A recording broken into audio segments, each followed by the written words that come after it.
အားလုံးမင်္ဂလာပါဒီနေ့ကတော့တကယ်အရေးကြီးတဲ့နေ့เนาะဒီနေ့ကတော့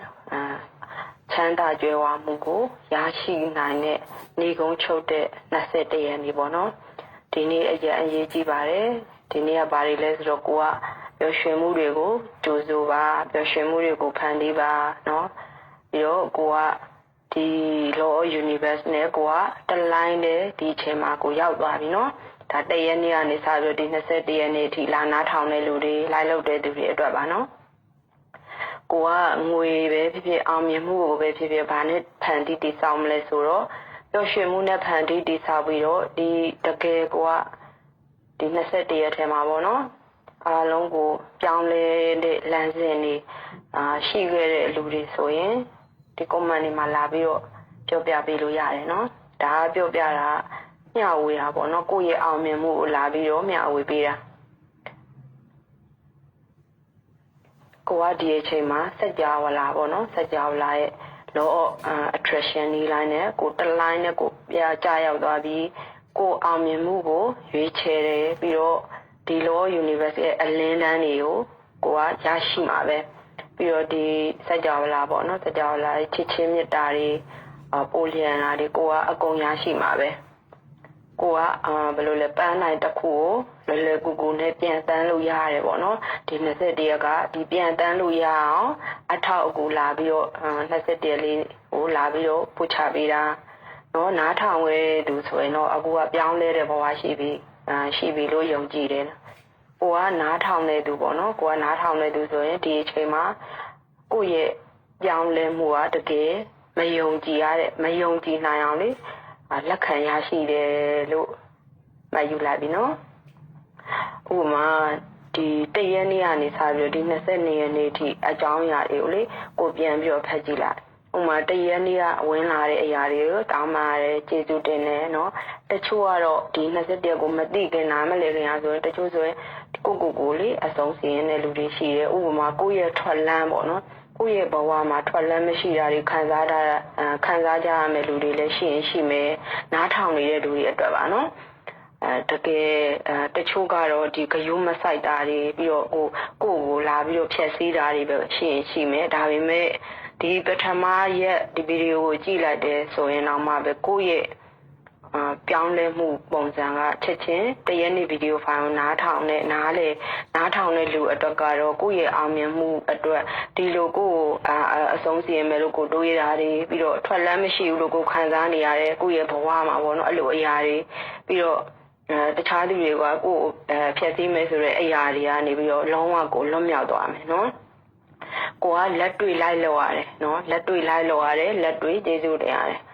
ပြီးတော့ဒီအလင်းပေါ့နော်အလင်းအောင်တစ်ခုကိုမြန်မာနိုင်ငံအတွက်အလင်းအောင်တစ်ခုကိုကဘာအတွက်ပေါ့နော်အလင်းအောင်တစ်ခုကိုဖြစ်ပေးလိုက်အဲ့လိုဖြစ်ပေးလိုက်တဲ့ဆိုကိုကဘာတွေရရှိလဲပီတိတွေပေါ့နော်တခြားကိုမမြင်ရဘူးဒါပေမဲ့မမြင်ရတဲ့ရင်ထဲကခံစားချက်တွေပီတိတွေအမှန်တကယ်ကိုရရှိမယ်တခြားတွေပို့ပြီးတော့ထူးခြားတဲ့အရာတွေကိုရရှိမယ်ပြီးတော့ဒီနေ့ကစပြီးတော့အားလုံးပေါ့နော်နှိုးထားခွင့်ရှိတယ်ပြီးတော့ကိုရဲ့တန်ဖိုးကိုသိရမယ်နော်ပြီးတော့ကိုကအားလုံးပေါ့နော်ကိုဘယ်လိုလဲနှိုးထားပြီးတော့ကိုရဲ့တန်ဖိုးကိုကမြင့်တင်ပါကိုရဲ့တန်ဖိုးကိုသိပါနော်ကိုခန္ဓာအတွက်ပေါ့နော်တခြားသူတွေထပ်ဆိုင်ရင်ကိုရဲ့ခန္ဓာအတွက်လမ်းဆန်းမှုတွေကိုပြန်ပြီးတော့ဒီနေ့21ရက်နေ့ကစပြီးတော့ကိုရဲ့ခန္ဓာကိုအတွက်ကိုပြန်ပြီးတော့ပေးအပ်လိုက်ပါနော်ကိုရဲ့ရက်တည်မှုနဲ့ကိုဖန်တီးတည်ဆောက်ပါနော်အဲ့ဒါကကိုကြုံတွေ့ရတဲ့အရာတွေနဲ့ဒီ21ရက်နေ့ကအရန်21ရက်အတွင်းမှာပဲเนาะမယုံကြည်ရတဲ့အရာတွေရရှိလာခဲ့တဲ့လူတစ်ယောက်အဖြစ်ပေါ့เนาะဒါတက်သေးတွေနဲ့လာပြီးတော့ပြောပြပေးတာเนาะကိုသင်ခန်းစာနံပါတ်1မှာဆိုရင်ဘာတွေလောက်ခိုင်းလဲတရက်နေ့မှာဆိုရင်တောင်းပန်ရတယ်เนาะအဲ့လိုတောင်းပန်နေဆိုရင်ကိုကဘာရရှိလဲကိုအတွက်ခွန်အားရရှိလို့ဒါတောင်းပန်ခိုင်းတာတချို့ကတော့တောင်းပန်တာကိုအလွယ်တကူလေးပြောတဲ့လူတွေလည်းရှိဒါပေမဲ့အဲ့လိုကိုတောင်းပန်လိုက်တာကကိုကဘာကြောင့်လဲဆိုတော့ကိုကခွန်အားတွေရရှိတယ်နောက်တစ်ခုကိုကျေးဇူးတင်လိုက်တာကလည်းကိုခွန်အားတွေရရှိတယ်ဒါက law of attraction law of universe နည်းလမ်းကိုသိတဲ့ဆရာမတွေအကုန်ပေါ့နော်ဒီအတိုင်းကျင့်သုံးနေကြတာနော်တက်ရှိဆရာမတွေလည်းအခုတည်ရှိတယ်တ ကယ်တော့ဒီနံပါတ်1ကတကယ်အရေးကြီးတဲ့လေ့ကျင့်ခန်းပေါ့နော်တင်နန်းလေးပေါ့နော်အားလုံးကဘာကိုပဲလေ့လာပေါ့နော်ဒီတရက်နေ့ကနေစပြီးတော့ကိုသိလာတဲ့အတွက်ကိုကဒီနေ့ကသူများတွေနဲ့ပြန်ဆိုင်ရတာလုံးဝအရေးမကြီးဘူးနံပါတ်21ရက်နေ့မှာနော်တခြားသူတွေနဲ့ပြန်ဆိုင်ရတာလုံးဝအရေးမကြီးဘူးဘယ်သူနဲ့ပြန်ဆိုင်ရတာအရေးကြီးတာလဲဆိုအရေးအကြီးဆုံးပေါ့နော်အဲ့ဒါ main point ပေါ့နော်ကိုပြန်ဆိုင်ရမှာကအရေးအကြီးဆုံးပဲကိုယ့်ရဲ့အတွေးနဲ့ကိုယ့်ရဲ့နှလုံးသားနဲ့ပြန်ဆိုင်ရတာကိုယ့်အတွက်အောင်မြင်မှုပဲနော်တခြားသူတွေရဲ့ပုံစံတွေယူမဲ့အစားကိုယ့်ရဲ့ကိုယ်ပိုင်ရက်တည်မှုနဲ့ကိုယ့်ရဲ့စတိုင်နဲ့ကိုယ့်ရဲ့ပြောဆိုပုံလေးတွေနဲ့ဒီအင်တာနက်ပေါ်မှာ online မှာအားလုံးအတွက်အလင်းရောင်လေးမျှဝေပေးလိုက်တာကိုယ့်ရဲ့အောင်မြင်မှုပန်းနိုင်ပဲနော်ကိုကပထမရဲ့အတွက်ကိုကလိုက်ပြီးတော့လေ့လာတယ်လို့ဆိုဥမာမနေ့ကလည်းပြောခဲ့တယ်ကိုက300ရာခိုင်နှုန်းယူတယ်လို့ဆိုရင်300ရာခိုင်နှုန်းရမှာပဲ100ရာခိုင်နှုန်းယူတယ်လို့ဆိုရင်100ရာခိုင်နှုန်းရမှာပဲ100ရာခိုင်နှုန်းပဲယူမဲ့လို့ဆိုရင်လည်း100ရာခိုင်နှုန်းပဲရမှာပဲဒီဗီဒီယိုဟာနေကိုကြည့်လိုက်ပေါ့နော်အားလုံးကများသောအဖြစ်တော့ပြောင်းလဲကြမယ်လို့ထင်တယ်နော်ပြောင်းလဲမယ်လို့လည်းယုံကြည်တယ်တကယ်ကတော့ဒီမှာဒီစကြဝဠာမှာပုံမှန်အဖြစ်ပေါ့နော်တချို့လူတွေကဒီအရန်စိတ်ကြီးတာတွေအရန်စိတ်တိုးတွေဥမာချက်ချင်းဆိုရင်ပေါက်ကွဲတတ်တာတွေအဲ့ဒါတွေကဒီဗီဒီယို21ရက်ကိုလာပြီးကြည့်လိုက်တယ်လေ့လာတယ်ဆိုအဲ့လိုပေါက်ကွဲမှုတွေနော်စိတ်တိုးတာတွေစိတ်ကြီးတာတွေလုံးဝမရှိတော့ဘူးလို့တန်တိတ်တန်ချမှတ်လိုက်ပါတော့တကယ်ကိုလုံးဝပျောက်သွားတယ်မကိုဘလောက်ပဲစိတ်ကြီးဘလောက်ပဲစိတ်တိုးတော့ကိုကပေါက်ကွဲလေတဲ့လူတယောက်ဆိုရင်ဒီ20တဲကိုတိသွားပြီဆိုရင်အဲ့ဒါတွေလုံးဝမရှိတော့ဘဲနဲ့ကိုကဘယ်လိုလဲဦးစားပေးကိုယ့်ရဲ့စိတ်ကနေနံပါတ်1ဦးစားပေးကိုသိရမှာဥမာတချို့တွေကမျက်ရည်ကျတယ်နော်အဲ့ဒါဘာကြောင့်မျက်ရည်ကျလဲဆိုတော့ကိုကနိုးထလာတဲ့အတွက်ကြောင့်ဒီမျက်ရည်တွေကျတယ်နော်အဲ့ဒါကိုဒီမျက်ရည်ကိုဘာလို့ခေါ်ရမလဲဆိုတော့နိုးထားတဲ့မျက်ရည်လို့ခေါ်တယ်ကိုသိလာတယ်နော်ကိုကဒီလောကအတွက်အလင်းအောင်ပေးဖို့လည်းရတယ်ကိုနှိုက်ရဲ့ကိုလည်းကိုတိုင်းကိုသိလာခဲ့လို့အဲ့ဒီနိုးထားတဲ့မျက်ရည်တွေကြာနော်ကိုကဘာမှမသိဘူးဆိုပေမဲ့ဒီနေ့ဆိုရင်ကိုသိသွားပြီကိုကဘယ်လောက်တောင်တန်ဖိုးရှိလဲကိုခန္ဓာပေါ့နော်ကိုဘယ်လောက်ထိတန်ဖိုးရှိတာလဲကိုသိသွားမယ်ပြီးတော့ဒီကိုခန္ဓာကိုယ်တွေကကိုရဲ့ခက်လေးပေါ့နော်ကိုရဲ့ပုံစံကိုအမှန်အတိုင်းကိုချပြပါဒါကိုရဲ့အောင်မြင်မှုပဲနော်တကယ်တော့ဒီခလေးလေးကကိုနဲ့သူနဲ့တသားတည်းပေါ့နော်ဥမာကိုသူစားပေါ့နော်ကိုသူစားနဲ့ဒီကိုမမြင်ရတဲ့ဟိုငငယ်လေးတော့အိုက်ခလေးလေးနေရတကယ်သူအတူတူပဲဘာလို့လဲဆိုတော့ကိုငငယ်တော့ဆိုရင်တခြားသူတွေပေါ့နော်အဖိုးအဖွားတွေကိုအချိန်မှာအလေးအပင်နဲ့ဆွဲနေကိုမနေနိုင်ဘူးကိုညီတင်တဲ့စိတ်ရှိတယ်အခုလည်းကိုကြီးလာတဲ့အထိပေါ့နော်ပရာဟိတအလုပ်တွေဆိုရင်လည်းလုပ်တယ်ဒါပေမဲ့ပရာဟိတအလုပ်လုပ်တယ်ဆိုတာကိုကနာမည်ကြီးခြင်းလို့ကိုကအောင်မြင်ခြင်းလို့လုပ်တာမဟုတ်ဘူးအားလုံးကိုညီခြင်းလို့ကိုလုပ်ခဲ့တဲ့အရာတွေအတွက်ကိုကတိဖြစ်တယ်ဥမာတွေးလှူတယ်ဆိုတာလည်းနာမည်ကြီးခြင်းလို့လှူတယ်ဆိုတဲ့စိတ်လုံးဝမရှိဘူးဘာလို့လဲဆိုတော့ဒီကိုသွေးတစ်စက်ကြောင့်လည်းသူအသက်ရှင်သွားတယ်ဆိုရင်ကိုကဒါမမြင်ရတဲ့ဘယ်လိုလဲပီတိတွေပေါ့နော်အရန်လေပီတိမျက်ရည်တွေပေါ့နော်အဲ့လိုကိုကြားတယ်ဒါကကိုရဲ့ကောင်းတဲ့ရလက်တွေပေါ့နော်လူတွေကိုအားလုံးကိုကယ်နိုင်တဲ့ရလက်တွေပေါ့နော်ဒီမှာအမားတွေအမှန်တွေမရှိဘူးသိတာမသိတာပဲကိုရှိတယ်ကိုသိတယ်ဒီမှာကိုပထမရက်တော့ဒီ day 1မှာကိုပြောတဲ့အတိုင်းလိုက်လုပ်လိုက်တယ်တော်တော်များများလိုက်လုပ်လိုက်တဲ့လူတွေဆိုအားလုံးသူတို့ပြောင်းလဲလိမ့်မယ်နော်4-5ရက်အတော်တွင်းမှာပဲသူတို့ပြောင်းလဲသွားလိမ့်မယ်ဥမာတချို့ဆိုရင်တော့လာပြီးတော့သူတို့ comment တွေမှာလာပြီးပြောတဲ့လူတွေရှိတယ်နောက်ပိုင်းဆိုရင်ကိုကဒီ law attraction နည်းလည်းနဲ့ကိုသိသွားပြီဆိုရင်ကိုကပျော်ရွှင်မှုရှိတဲ့မိသားစုတွေရောပျော်ရွှင်မှုတဲ့သားသမီးတွေရောပျော်ရွှင်မှုရှိတဲ့အမျိုးသားတွေရောပြီးတော့ပျော်ရွှင်မှုရှိတဲ့ဘေးပတ်ဝန်းကျင်ကလူတွေပါကိုရရှိမှာပဲနော်ပြီးတော့ကိုဒီနေ့ကစပြီးကိုမိသားစုတွေကိုသားသမီးတွေကိုခင်မွန်းတွေကိုအားလုံးကျေးဇူးတင်ပေးရမယ်သူပဲအရာကိုပဲကြည့်ဒီလိုကိုကျေးဇူးတင်ပေးလိုက်တယ်ဆိုပျော်ရွှင်မှုတွေကိုရရှိလိုက်တော်တော်များများတော့ဒီလိုပျော်ရွှင်မှုတွေဒီလိုကျေးဇူးတင်တာပျော်ရွှင်မှုတွေရှိတယ်ဆိုတာသူတို့မသိကြဘူးအခုနောက်ပိုင်းဆိုရင်တော့ကျေးဇူးတင်တာပျော်ဖို့ကောင်းတဲ့အရာအတွက်သူတို့ကလိုက်ပြီးတော့ကျင့်ကြတယ်ပေါ့နော်လိုက်ပြီးတော့သင်တန်းတွေကိုလိုက်ပြီးတော့လေ့လာကြတယ်နော်သင်တန်းတွေကိုလိုက်ပြီးတော့တက်ကြတယ်ဥမာဒီထိုင်းမှာဆိုရင်ဆရာမတွေအမြဲတမ်းသုံးတယ်ပေါ့နော်ဆရာမခွန်လွန်ဆိုရင်သူသုံးတဲ့စကားလေးရှိတယ်နည်းနည်းပဲကိုကဘာလုပ်ရမလဲဆိုတော့စဉ်းစားရမှာနော်တခြားအရာတွေကိုမစင်စားဘူးနည်းနည်းပဲစဉ်းစားပြီးတော့ကိုကတခြားသူတွေအတွက်ပေါ့နော်တခြားလူတွေအတွက်ကိုကကောင်းတဲ့မျိုးစေ့တွေကိုကိုကပေးအပ်တဲ့လူတယောက်ဖြစ်ကိုမှတ်ယူထားတယ်အလင်းပေးတဲ့လူတယောက်ဖြစ်ကိုမှတ်ယူထားတဲ့အတွက်ကြောင့်ကိုရဲ့စကားတခွန်းနဲ့ဒီလူတယောက်ပြောင်းလဲသွားရင်ကိုအတွက်ပီတိဖြစ်တယ်ပေါ့နော် ကို့အတွက်ဒါရရှိတာအရန်ကောင်းတယ်ပေါ့နော်ဒီလူကတော့ဒါနောက်ပြီးတိုင်းပြောပြမယ်နော်ပြီးတော့နောက်တစ်ခုကပေါ့နော်ကိုယ့်ရဲ့လူမှုပတ်ဝန်းကျင်ကိုယ့်ရဲ့မိသားစုကိုယ့်ရဲ့ဒီမြန်မာနိုင်ငံပေါ့နော်မြန်မာနိုင်ငံကအားလုံးမိသားစုတွေဒီ21ရက်တော်ထဲမှာပျော်ရွှင်မှုခွန်အားတွေရပြီးတော့ကိုယ်တွေရဲ့အိမ်ကနေပြီးတော့အိမ်ဘေးပတ်ပတ်လည်မှာလည်းအားလုံးကိုလိုချင်တဲ့ပမာဏပေါ့နော်အောင်မြင်မှုပျော်ရွှင်မှုချမ်းသာကြွယ်ဝမှုပြီးတော့ရွှေငွေတွေအားလုံးမကုန်ဘူးပေါ့နော်ဒီစက်ကြောလာကြီးကလည်းပေးတဲ့အရာတွေကလုံးဝကုန်သွားတာမျိုးမဟုတ်ဘူးเนาะဒါပေမဲ့ကိုကဘာလို့ရလဲပုံမှန်လုပ်ရတယ်ပုံမှန်လိုက်ပြီးတော့လေ့ကျင့်ရတယ်เนาะဒါကသင်တန်းလေးဒါကသိပ္ပံနည်းကျသိပ္ပံဆရာတွေကိုယ်တိုင်သိပ္ပံနည်းကျတဲ့ဒီ law attraction နည်းလမ်းလေးပေါ့เนาะကိုကများသောအားဖြင့်အားလုံးပေါ့เนาะဒီမှာကျတော့စက်ကြောလာမှာသူကချစ်ချင်းမြတ်တာကိုသူကအရန်သူကကြိုက်တယ်ပျော်ရွှင်မှုကြိုက်တယ်เนาะတကယ်လို့ဒီမှာဆိုရင်ဒီ21ကိုတည်သွားပြီဆိုရင်ချစ်ချင်းမြတ်တာလည်းဘယ်လောက်ထိအရေးပါလဲဆိုတော့ကိုကနားလဲသွားတဲ့လူတယောက်ဖြစ်သွားလိမ့်မယ်။ဥပမာပထမတစ်ရက်မှာကိုချစ်ခိုင်းတယ်နော်ကိုတောင်းပန်ရမယ်နော်တောင်းပန်တယ်ဆိုတဲ့စကားတခြားသူကိုတောင်းပန်တာမဟုတ်ကိုတောင်းပန်ခိုင်းတာတခြားသူကိုချစ်ခိုင်းတာလည်းမဟုတ်ဘူးကိုချစ်ခိုင်းတာအဲ့လိုချစ်ဖို့ဆိုရင်ကိုကမျက်ရည်ကျတဲ့အထိကိုပြောလို့ရတယ်နော်မျက်ရည်ပီတိမျက်ရည်ကျအောင်ကိုလုပ်လို့ရတယ်နော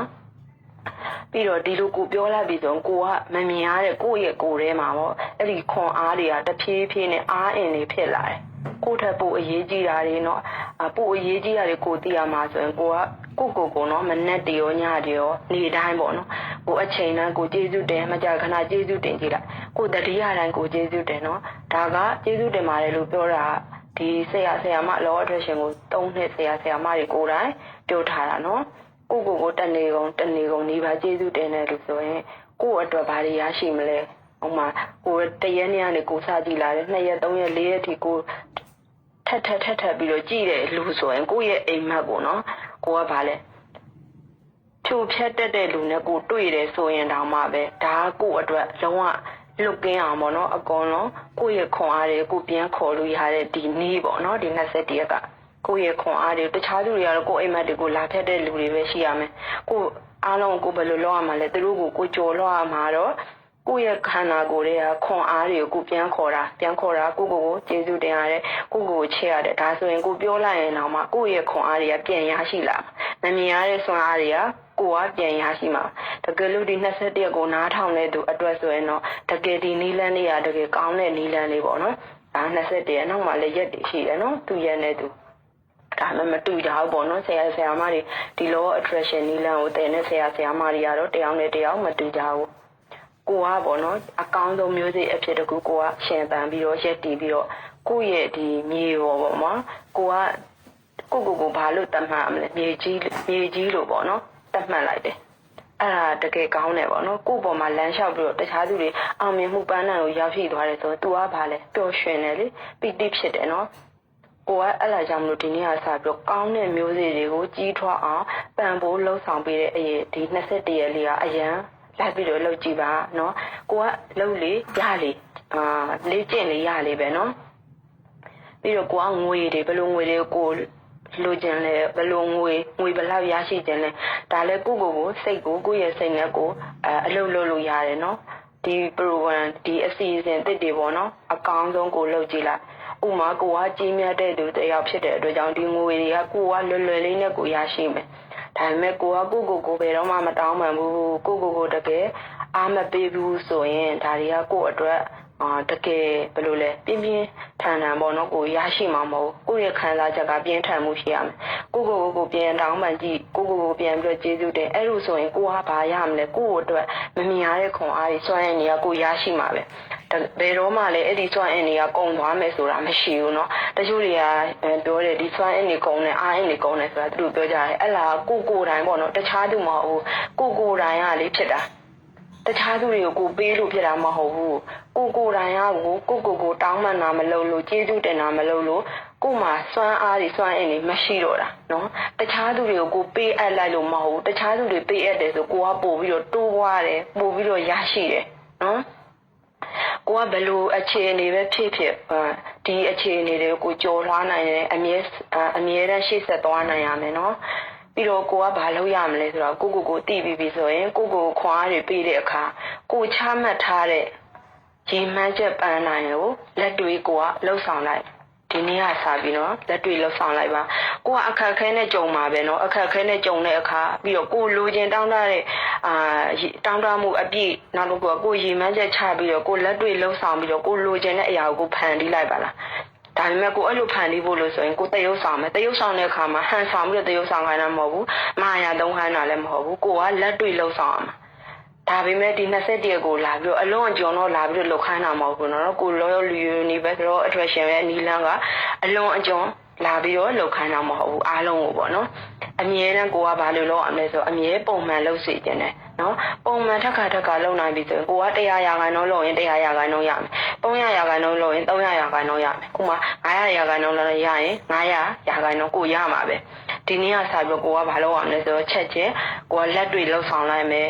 တကယ်တော့ကိုရီမတ်ချက်မချမှတ်ခင်မှာကိုကျေးဇူးတင်ကိုတောင်းပန်ပြီးတော့ဘလူအရာတွေကိုကလှော့ရမလဲဆိုရင်အနှုတ်ဖက်အရာတွေတွေးမိတဲ့အခါလှုပ်တဲ့အခါမှာကိုယ့်ရဲ့အာယုံထဲမှာဖြက်ခနဲပေါ်လာတဲ့အခါမှာကိုယ်စိတ်မပျော်ရွှင်နော်မပျော်ရွှင်စရာတွေကိုဖြစ်မိတဲ့အခါမှာကိုတောင်းပန်ပ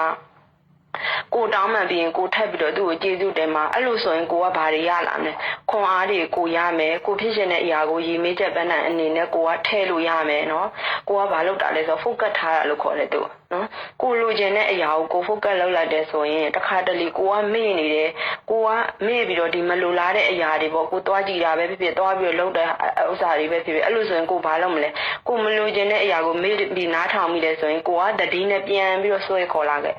ပြီးတော့ကိုပြန်ပြီးတော့ကောင်းတာတွေကိုထည့်ပြီး positive လေးတွေထည့်ပြီး positive ကောင်းတာတွေကိုအရန်တော်တယ်အရန်အောင်မြင်တယ်အဲ့ဒါတွေကိုထည့်ပြီးခုနကတကယ်တော့ကိုမေ့သွားလို့ဘာမှမဖြစ်ဘူးကိုအစားကနေပြန်စမယ်အဲ့ဒီစိတ်ကိုထည့်ပေးလိုက်နော်ပြန်ပြီးတော့ကိုဆွဲခေါ်လာခဲ့ကိုတတိနဲ့ပြန်ဆွဲတော့ကိုကအတော်တယ်ကိုကအတော်ဆုံးကိုကအောင်မြင်တဲ့လူကိုကအရာကိုယ့်ရဲ့ပန်းနာကိုရှင်းလင်းသွားကိုမြင်ပြီးသားပြီးတော့ကိုကဘာကြောင့်အောင်မြင်တဲ့သူပြီးတော့ကိုကအရာဝတ္ထုတွေဘယ်လိုအရာမဆိုကိုကတိကျကျကိုယ့်ရဲ့ပန်းနာကိုသိတဲ့လူပေါ့ဥပမာကိုတစ်လားကိုပတ်စံဘယ်လောက်လိုချင်လဲအဲ့လိုဆိုရင်လည်းကိုကကိုယ့်ရဲ့စိတ်ကိုပြန်ပြီးတော့ program ထည့်ပြီးတော့ကိုကပြန်ပြီးတော့တတိလေးနဲ့ပြန်ဆွဲခေါ်လာပြီးတော့ကျေးဇူးတင်နော်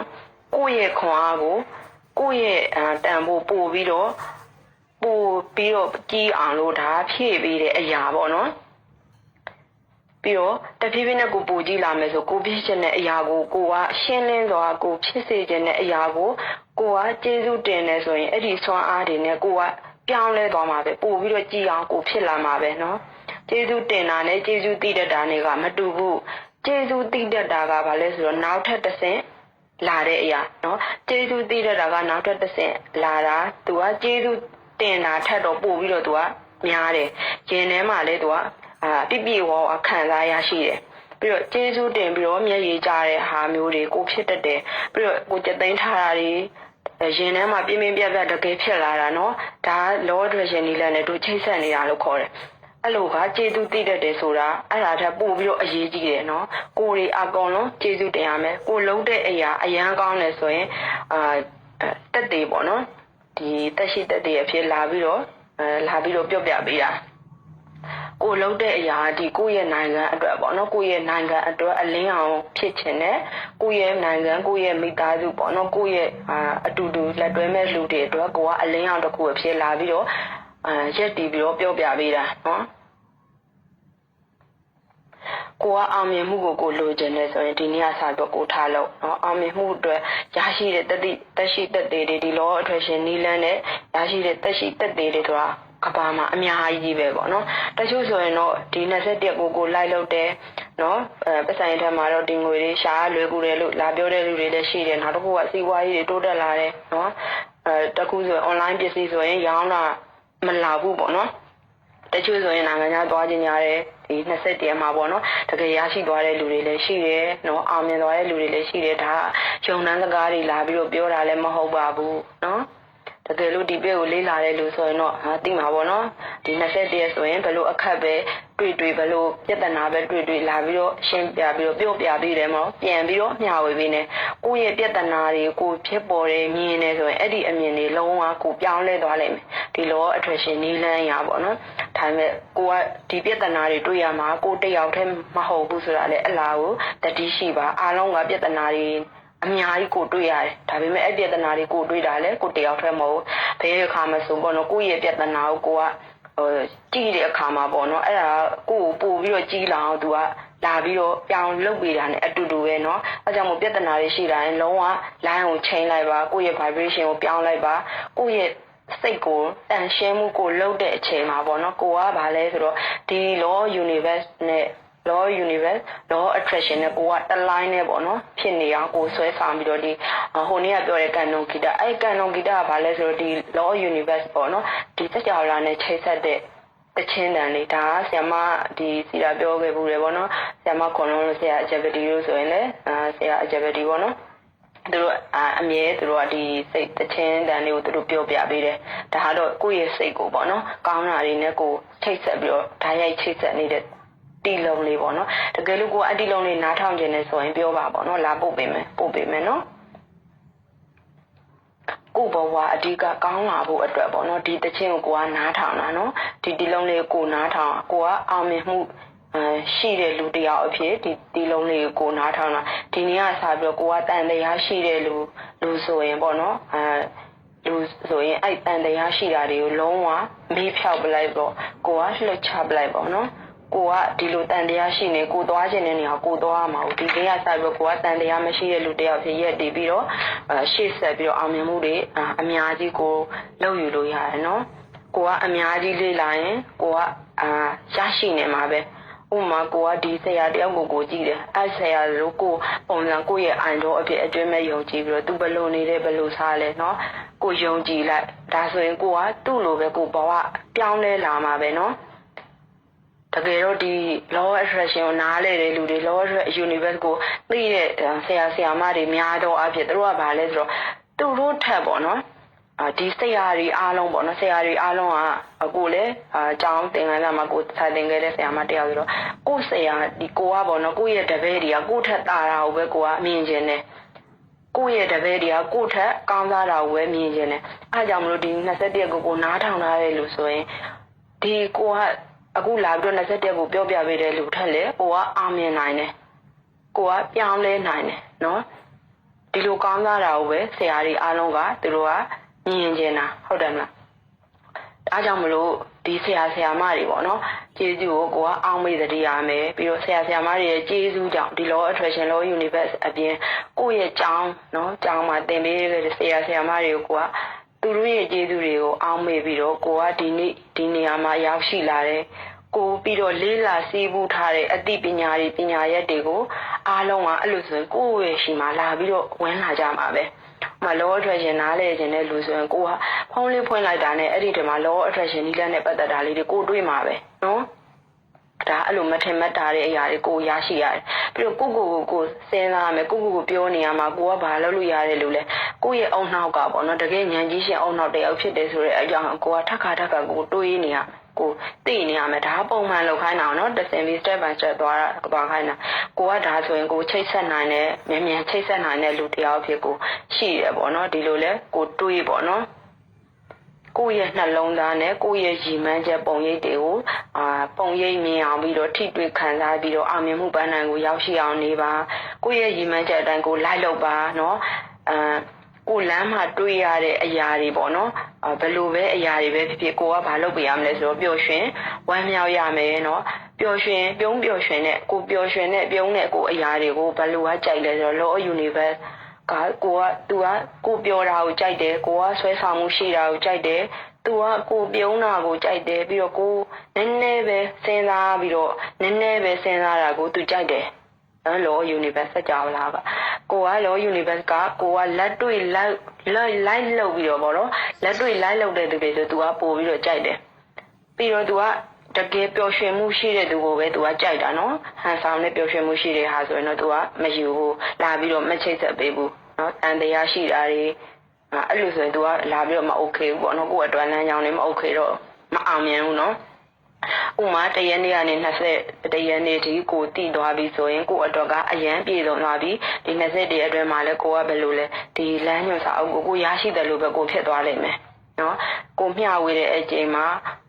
ဒီအကြောင်းဒီ21ကိုတည်သွားပြီဆိုရင်ကိုမျှဝေကြည့်တကယ်လို့ကိုမျှဝေကြည့်တာကိုကဘာလုပ်တာလဲဆိုလူတွေကိုကူညီပေးလိုက်တာတရင်ကောင်းတွေကိုကသွားပြီးတော့ပြပေးတာနော်တရင်ကောင်းတွေကိုပြန်လဲပြီးတော့မျှဝေပေးတာအဲ့လိုဆိုကိုကဘာတွေရရှိမလဲကိုကမအံ့ဩစရာကောင်းတာတွေကိုရရှိလာနိုင်မယ်နော်ဒီ21ရက်မှာဒီကအခမဲ့လာပြီးတော့ပို့ချပေးတာနော်တကယ်တော့ဒီတင်တန်းလေးကအလှလုပ်ပေးတဲ့တင်တန်းလေးပါနော်တကယ်တော့ဒီတင်တန်းတွေကတကယ်တန်ဖိုးကြီးတယ်ဈေးအရန်ကြီးတယ်နော်ကိုဘာလိုချင်လဲဒီနေ့ကစပြီးတော့ကိုလိုချင်တာကိုဒီနေ့ကစပြီးတော့ကိုစီကနေယုံကြည်မှုရအောင်ကိုလုပ်ပါကိုစိတ်နဲ့ကိုရဲ့ယုံကြည်မှုပန်းတိုင်းတစ်ခုကိုချမှတ်ပြီးတော့သွားပါနော်ကိုချမှတ်တဲ့ပန်းတိုင်းကိုဒီနေ့ကစပြီးတော့ရအောင်လုပ်ပါနော်ဒီနေ့21ရက်နေ့ပေါ့နော် law attraction နီလန်းကိုကအောင်မြင်စွာအသုံးချမယ် law universe နီလန်းကိုလည်းကိုကတည်သွားတဲ့လူတစ်ယောက်ဆိုရင်ကိုယ့်ရဲ့ဘဝကိုအမြင်ဆုံးပြောင်းလဲပါနော်ပြီးတော့ဒီနေ့ကပုံမကိုရီးယားမိသားစုပေါ့နော်ပုံမကောင်းမွန်တဲ့ဘဝနဲ့ကိုရီးယားကြီးပြင်းလာတဲ့လူတစ်ယောက်အဖြစ်ကိုပို့ပြီးတော့ပျော်ရွှင်မှုတွေကိုရရှိအောင်နေပါအားလုံးကတော့မွေးလာတဲ့အခါမှာဘယ်လိုလဲတကယ်ချမ်းသာကြော်သွားပြီးတော့မွေးလာတဲ့လူဆိုတာတိတ်တော့မရှိပါဘူးเนาะအောက်နေမရှိတဲ့ဘဝနေလာခဲ့တဲ့လူတွေဆိုတော့ကိုကဒီ21ရက်အတွင်းမှာဘာတွေပြောင်းလဲခဲ့ဘူးလဲဆိုတာတယောက်နဲ့တယောက်မျှဝေသွားရင်အားလုံးလူတွေကဒီလိုအချိန်မှာဆိုပို့ပြီးတော့ဆိုတယ်ဘာလို့လဲဆိုတော့ယောဂတွေကလည်းမြန်မာနိုင်ငံရေးတွေနဲ့เนาะမြန်မာပြည်ကိုကြည်လာဖက်ကနေကြုံတွေ့နေရတယ်ဒါပေမဲ့ကဲတင်းနေတဲ့လူတွေလည်းရှိတာပဲတိတ်ပြီးတော့မပြောင်းလဲလာသေးဘူးပေါ့နော်တကယ်လို့ဒါတွေအကုန်လုံးပြောင်းလဲဖို့ဆိုရင်တော့တဦးနဲ့တယောက်တည်းရက်တည်ပြီးတော့နေလို့မရဘူးပေါ့နော်တကယ်အစုအဝေးနဲ့တကယ်ကိုယ့်ရဲ့ယုံကြည်မှုစွမ်းအားတွေနဲ့တကယ်ဘယ်လိုလဲလိုက်ပြီးတော့လေးလာပြီးတော့လိုက်ပြီးတော့လုံးမဲ့လူတွေအတွက်ဆိုရင်တော့တို့ရဲ့မြန်မာနိုင်ငံကဘာမှနံပါတ်1ပဲရှိမှာပဲနော်ဒီနေ့ကစပြီးတော့ကိုယ့်ရဲ့နိုင်ငံအတွက်ကိုကကောင်းတဲ့အလင်းရောင်တွေမျှဝေပေးတဲ့လူတစ်ယောက်ဖြစ်ဒီနေ့21ရက်နေ့မှာပန်းနိုင်တစ်ခုကိုချမှတ်ပြီးတော့ဒီနေ့ကစပြီးတော့ပျော်ရွှင်မှုကိုရရှိပါနော်တကယ်တော့ဒီဆင်းရဲတယ်ဆိုတာအားလုံးကဒီနေ့ကစပြီးတော့လုံးဝမရှိတော့ဘူးနောက်ထပ်တစ်ဖက်က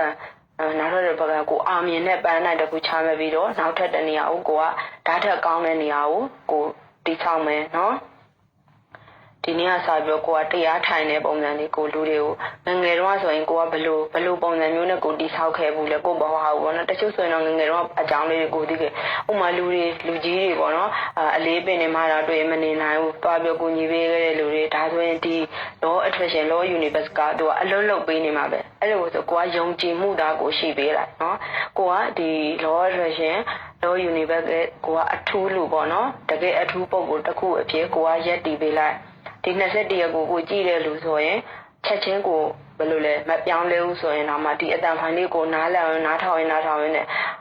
တချို့ဆိုရင်ဒီအတန်လေးကိုကြားရနေတယ်သူတို့ရဲ့စိတ်ခွန်အားတွေထားပြီးသူတို့ပြောင်းလဲသွားကြတယ်နော်ဒီနေ့ဒီ21ရက်ကတမိုင်းတစ်ခုအဖြစ်ပေါ့နော်မလာပြီးတော့ရက်တည်ပြီးတော့လာပြီးတော့တိဆောက်ပလိုက်ပြီးဒါကြောင့်မလို့ဒီနေ့ကတော့ universe ရဲ့လွေးထွေးပြီးတော့ဘယ်လိုလဲပျော်ရွှင်မှုတွေရရှိပြီးတော့အောင်မြင်မှုတွေရရှိတဲ့အရာနဲ့ကိုယ်ရှေ့ဆက်သွားပါဒါကြောင့်မလို့ဒီ law attraction law universe ကိုကယုံကြည်ပြီးတော့ကိုကတကယ်စိတ်ချပါကိုကစကြဝဠာကိုရီရဲ့အနားမှာကိုရှိနေမှာပဲတချို့ကတော့ယုံနှမ်းစကားတွေလို့သူတို့ထင်မယ်တကယ်ကဘာမှာအဆင့်တစ်ချမ်းသာသွားတဲ့လူတွေကြည်ပါဒီနီလန်းတွေကိုပဲသူတို့ကမျှဝေပြီးတော့အသုံးပြုသွားကြတာပါတကယ်တက်ရှိသက်သေးတွေလည်းကဘာမှာအခုထိရှိနေတော့မယ်နော်ဒါကြောင့်မလို့လိုက်ယုံကြည်ပါဒီ21ရက်ကိုလိုက်လုပ်ကြည့်ပါလိုက်လုပ်ကြည့်တဲ့လူတွေအတွက်တော့ပြောင်းလဲမှုတွေရရှိပဲလို့ယုံကြည်ပါတယ်အားလုံးကိုကျေးဇူးတင်ပါတယ်နားထောင်ပြီးလို့လည်းအားလုံးကိုကျေးဇူးတင်တယ်